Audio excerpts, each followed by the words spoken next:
memilih seorang pemimpin, apalagi pemimpin negara yang akan memimpin 280 juta rakyat, ini bukan persoalan kecil. Persoalan yang akan menentukan nasib negeri ini sekaligus nasib 90% umat Islam penduduk negeri ini.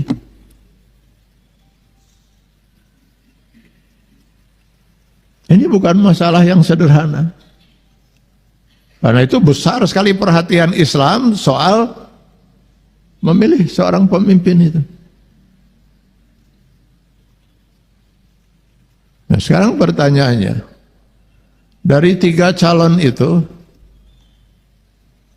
tidak mampukah para ulama membedakan mana dari 3 calon itu yang paling mendekati kriteria Islam? Tidak mampu. Yang paling ideal mungkin tidak ada. Yang paling mendekatilah nurada Islami itu.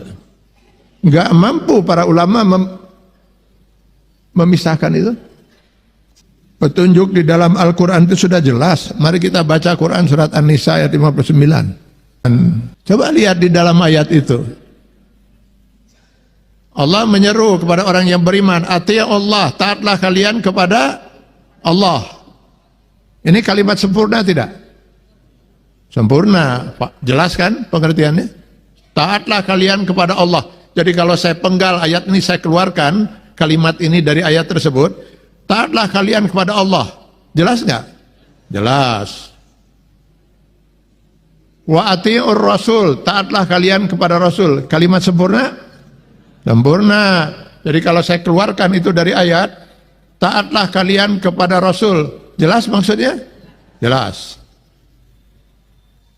Teruskan. Wa ulil amri minkum, dan pemimpin yang berasal dari kalian. Kalimat sempurna tidak? Tidak.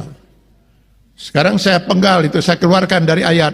Dan pemimpin yang berasal dari kalian. Maksudnya apa? Maksudnya apa kalimat itu? Gak sempurna itu. Ya kita wajib taat. Di mana kata perintah taatnya? Tidak ada. Waktu kita diperintahkan untuk taat pada Allah, ada kata perintahnya, fi'il amarnya, ati'ullah. Ketika kita diperintahkan untuk taat pada Rasul, ada perintahnya, wa ati'ur Rasul. Tapi ketika kita diperintahkan untuk taat pada ulul amri, tidak ada kata perintah ati'u. Wa ulil amri. Maka waw di sini waw ataf. Saya nggak perlu menjelaskan lah waw ataf itu apa ya. Artinya seorang pemimpin itu hanya wajib ditaati kalau dia itu beriman dan taat pada Allah dan Rasul. Berarti yang harus kita tentukan untuk kita pilih menjadi pemimpin itu yang mendekati itu, yang taat pada Allah dan Rasul. Dari 3 itu yang mana?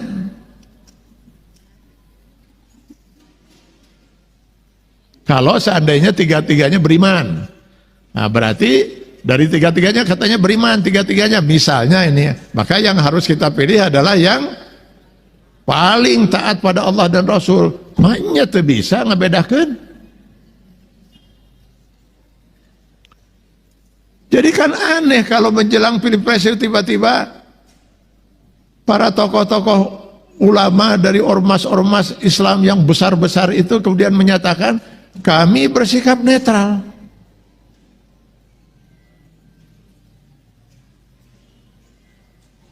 Gimana ceritanya ada seorang ulama kemudian netral?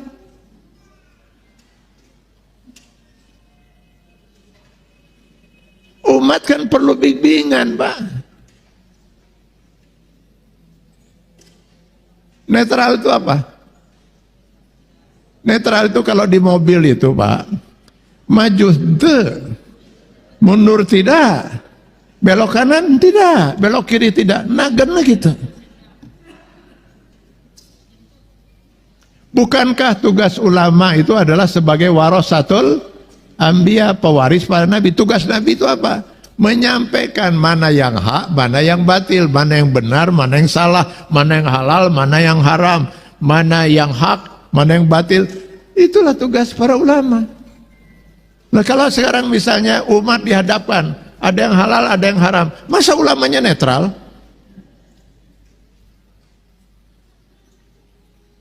Jadi kalau kemudian akhirnya umat itu tersesat, karena umat tidak bisa membedakan, lahirnya mereka tersesat, siapa yang paling berdosa?